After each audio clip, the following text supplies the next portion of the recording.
Drama serial कैसी तेरी खुदगर्जी में आखिरकार शेरू दोबारा से महक को शमशेर के नए घर में उनका कत्ल करने के लिए पहुंच ही गया। उधर निदा शादी के लिए मान चुकी है। आने वाली किसकी मुकम्मल कहानी में आप सभी दोस्त देखेंगे। शमशेर और शमीर आखिरकार घर से निकल ही जाते हैं क्योंकि नया घर तलाश कर रहे हैं शमशेर के लिए। एक दो दिन तो उसने शमीर के घर में गुजार लिया, लेकिन इस बार वो चाहता है कि खुद मुख्तार हो और खुद ही वो अपने सारे के सारे खर्चे उठाए। शाहमीर के साथ आखिरकार वो मोहल्ले में ही एक घर देखता है और शाहमीर के साथ आखिरकार वो वहां पर पहुंच ही जाता है। वहां पर जाकर मकान मालिक आखिरकार उनको घर दिखाता है। घर देखने के बाद शमशेर को वो घर पसंद आ ही जाता है क्योंकि जितने उसके पास पैसे होते हैं तो वो तो उन्हीं के साथ आजकल गुजारा ही करेगा। जॉब मिलने के बाद वो घर भी तब्दील कर ही लेगा। जैसे वो घर में इंटर होता है तो शाहमीर कहता है कि शमशेर मुझे तो ये घर अच्छा लग रहा है, इसकी तोरी बहुत सेटिंग करने वाली है, उसके बाद तुम यहाँ पर आ सकते हो। आखिरकार वो फैसला कर ही लेते हैं तो वहाँ पर सारी की सारी चीजें साफ करते हैं। यहाँ तक कि शमशेर घर की सफाई भी करता है, टेबल उठाकर आगे पीछे रखता है और यहीं पर शहमीर उसका दोस्त उसका भरपूर साथ देता है। शमशेर सोफा पकड़कर सेटमेंट कर रहा है क्योंकि जिसके साथ वो मोहब्बत करता है आखिरकार वो इस घर में आने वाली है। सारे घर को अच्छे तरीके से साफ कर देता है। घर को सेटमेंट करने के बाद वो महक के पास चला जाता है और अपना सामान पैक करके आखिरकार वो महक के साथ आ ही जाता है। जैसे ही वो घर में आते हैं तो यहाँ पर महक घर को देखकर हैरान रह जाती है और सोचती है कि शमशेर ऐसे घर में रहेगा। इतने बड़े महल से निकलने के बाद उसने मेरा ही साथ दिया और मेरे साथ आज इस मुश्किल घड़ी में भी वो मेरे साथ खड़ा है। अंदर लेकर आता है, कहता है कि ये घर हम लोगों ने लिया है, कुछ दिन के लिए तुम यहाँ पर रह लो, फिर बदल लेंगे हम घर। बिजली गैस है, पानी भी आता है, मेरे ख्याल से भी लाइट गई हुई है, थोड़ी देर में आ जाएगी। महक जैसे ही कमरे में आती है तो वो कमरे देखना शुरू कर देती है। घर बहुत पुराना होता है, देखकर हैरान तो होती है, लेकिन क्या करे वो, शमशेर के साथ उसने रहना तो अब है ही, क्योंकि शमशेर ने भी उसी की वजह से इतनी बड़ी कुर्बानी दी और अब इसी वजह से महक उसके साथ खड़ी है, कमरे देख रही है। यहीं पर शमशेर आखिरकार कहता है कि ठीक है तुम यहाँ पर बैठो, मैं सामान लेकर आता हूँ। शमशेर के पास कोई भी पैसे नहीं होते, वो फैसला कर लेता है कि वो अपना मोबाइल फोन सेल कर देगा। अपना मोबाइल फोन लेकर वो मोबाइल शॉप के ऊपर पहुंच जाता है और उन्हें कहता है कि मोबाइल सेल करना चाहता हूँ मैं। वो पूछते हैं कि चोरी का तो नहीं है ना। आगे से शमशेर कहता है कि मेरा पर्सनल यूज में था, आप क्या रकम लगाएंगे। वो कहता है कि आपको मैं सिर्फ और सिर्फ 50,000 रुपए दूंगा। कुछ भी पैसे नहीं होते, लेकिन जरूरत के लिए और मजबूरी के लिए आखिरकार वो अपना मोबाइल फोन सेल कर ही देता है और पैसे लेने के बाद वो वहां से चला जाता है। पैसे पकड़कर बहुत ज्यादा दुखों में आखिरकार वो रिक्शे में बाहर आकर बैठ जाता है। जैसे वो रिक्शे में बैठकर जा रहा होता है तो कुछ चीजें लेने के बाद दोबारा से रिक्शे में बैठता है तो उसके पास थोड़े से पैसे होते हैं, जिसकी वजह से उसके पीछे गुंडे लग जाते हैं। दोनों बाइक आगे लाकर वो खड़ी कर देते हैं, जिसके बाद रिक्शा वहीं पर खड़ा हो जाता है। शमशेर परेशान हो जाता है। वो लड़के उतरते हैं और कहते हैं कि जितने भी पैसे हैं निकाल दे। गन पॉइंट पर आखिरकार वो उसके पैसे लेकर वहां से जाने ही लगते हैं, लेकिन वो शमशेर के सर के ऊपर पिस्टल मार देते हैं। शमशेर की चोट लग जाती है और उसकी पॉकेट से सारे के सारे पैसे लेने के बाद वो वहां से भाग जाते हैं। अपने पट्टी करवाने के बाद आखिरकार वो घर पहुंच जाता है। जैसे ही वो घर में पहुंचता है तो महक उसके सर के ऊपर चोट देखकर कहती है कि आपके सर के ऊपर क्या हुआ है, आपके ज्यादा चोट तो नहीं लगी। नहीं, मामूली सी चोट है, मुझे उम्मीद है कि वो जल्दी ठीक हो जाएगी। लेकिन महक को भी बहुत ज्यादा परेशानी होती है और पूछती है कि कौन थे वो लोग, उन्हें आपके साथ क्या दुश्मनी थी।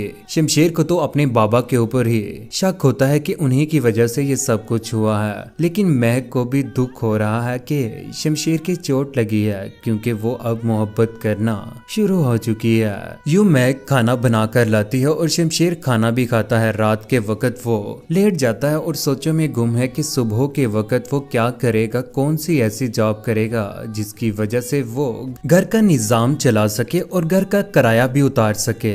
बिजली के बिल, गैस के बिल, उन सब की उसे टेंशन पड़ चुकी है। सोचों में गुम है। जैसे ही सुबह होती है तो अच्छे तरीके से तैयार होने के बाद वो शाहमीर के साथ मुलाकात करता है और उसे कहता है कि कल मेरे साथ बहुत ज्यादा बुरा हुआ, मेरे पास जो कुछ भी पैसे थे वो खत्म हो गए, मोबाइल सेल किया था, कुछ पैसे मिले थे, घर का सामान ले आया और आधा चोरी हो गया।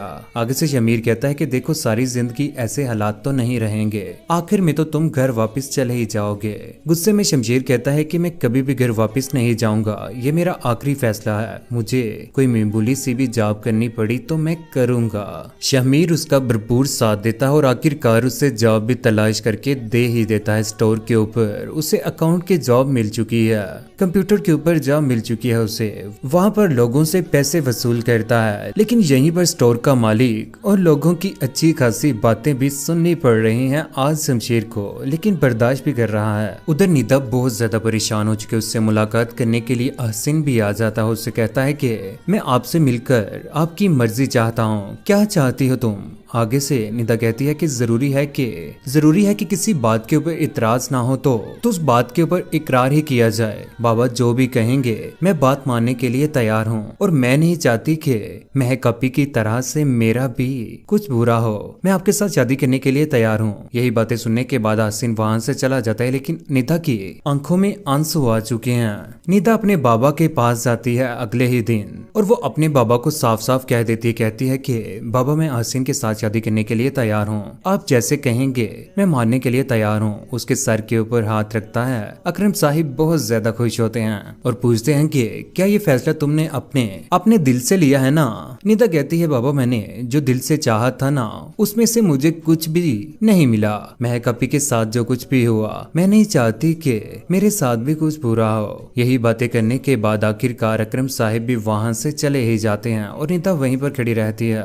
दूसरी जानिब शमशेर की मां बहुत ज्यादा परेशान रहना शुरू हो चुकी है। बाबा साहिब से रिक्वेस्ट भी करती है कि वो शमशेर को घर वापस ले आए, लेकिन वो नहीं मान रहे। कहती है कि शमशेर का कुछ पता चला आपको क्या? मैं उसका क्यों पता करूंगा, मेरी तरफ से वो भाड़ में जाए, ऐसी नालायक औलाद, मुझे कोई फर्क नहीं पड़ता उससे। शमशेर की मां कहती है कि गलती आपसे ही हुई है, माफी तो आपको ही मांगनी चाहिए और आप ही मांगेंगे, गलती आप ही की है। दिलावर साहिब कहते हैं कि ये सर ना तो कभी झुका है और ना ही झुकेगा। आंखों में आंसू आ जाते हैं शमशेर की माँ के, और वो बहुत ज्यादा परेशान हो जाती है, लेकिन दिलावर साहिब को जरा भी फिक्र नहीं है। उधर आखिरकार अमीरजादा दिलावर साहिब अपनी अमीरी पर गर्व कर रहे हैं और नई चाल आखिरकार उन्होंने सोच ली है कि इस बार वो शेरू को दोबारा से हायर करेंगे और महक को दोबारा से मरवाने की कोशिश करेंगे। उधर शमशेर की माँ बहुत ज्यादा परेशान है, उसे तो अब अपना बेटा ही याद आ रहा है। उसके साथ गुजारा हुआ वो वक्त याद कर रही है और उसी की सोचों में गुम है। उधर महक ने भी फैसला कर ही लिया कि वो इस बार बाबा साहिब से बदला लेगी, उन्होंने जो कुछ भी किया। यहाँ पर शमशेर खामोश हो जाता है। महक कहती है कि ये मेरी लड़ाई है और मैं खुद ही लड़ूंगी। मैंने फैसला किया है कि कल मैं थाने जाकर रिपोर्ट दर्ज करवाऊंगी बाबा साहिब के खिलाफ। उन्होंने जो कुछ भी किया उसकी मैं उन्हें सजा देकर ही रहूंगी। लेकिन जब ये बात बाबा साहिब को पता चलेगी तो वो फैसला करेंगे कि रातों रात मरवा दिया जाए ताकि वो सुख का चैन ले सकें। लेकिन इस बार नाकाम रहेंगे। आखिरकार शेरू भी तैयार हो ही गया। शेरू भाग चुका है। बारिश हो रही है, पुलिस ढूंढ रही है शेरू को, लेकिन वो मिल नहीं पा रहा। बाबा साहिब ने भी उसे सुपारी दी है कि इस बार वो महक का कत्ल कर दे, जो कहेगा जो चाहेगा उसकी हर बात मानी जाएगी। बारिश हो रही है, पहुंच चुका है वो महक और शमशेर के घर में। यहीं पर गोली चलती है, महक और शमशेर बच जाते हैं, लेकिन वो भाग जाता है। यहीं पर पुलिस भी पहुंच जाती है और इन्वेस्टिगेशन कर रही है। आखिरकार शेरू पकड़ा ही जाएगा। यूं सारा का सारा इल्जाम बाबा साहिब के ऊपर ही लगेगा और हकीकत भी सामने आ जाएगी कि ये सब कुछ बाबा साहिब ने ही करवाया है। वक्त गुजरने के साथ साथ शमशेर की माँ आखिरकार पागल हो ही जाएगी अपने बेटे को लेकर। उसकी तस्वीर को पकड़कर वहीं पर बेहोश हो जाती है और उसकी मौत हो जाती है। हॉस्पिटल लेकर जाया जाता है, लेकिन डॉक्टरों ने जवाब दे दिया। बाबा साहिब आंखों में आंसू लिए हुए एम्बुलेंस के पास खड़े हैं क्योंकि उनकी बीवी की मौत हो चुकी है। गाड़ी में बैठकर भी रो रहे हैं, लेकिन कहते हैं ना, बुरा करने वालों के साथ हमेशा बुरा ही होता है। जो दूसरों के लिए खड्डा खोदता है उसमें वो खुद ही गिर जाता है, जिस तरह से आज दिलावर साहिब के साथ हुआ। लेकिन कौन कौन चाहता है कि शेरू और बाबा साहिब का बुरा अंजाम हो? महक और शमशेर को एक दूसरे के साथ खुश देखकर आप सभी दोस्तों को कैसा लगा? नीचे कमेंट सेक्शन में अपनी मोहब्बत भरी राय का इजहार जरूर कीजिएगा। हमारे इस चैनल को जरूर सब्सक्राइब करें और सब्सक्राइब करने के बाद बेल का बटन जरूर दबाएं। अपना ख्याल रखें, दुआ में याद रखें। अल्लाह हाफिज।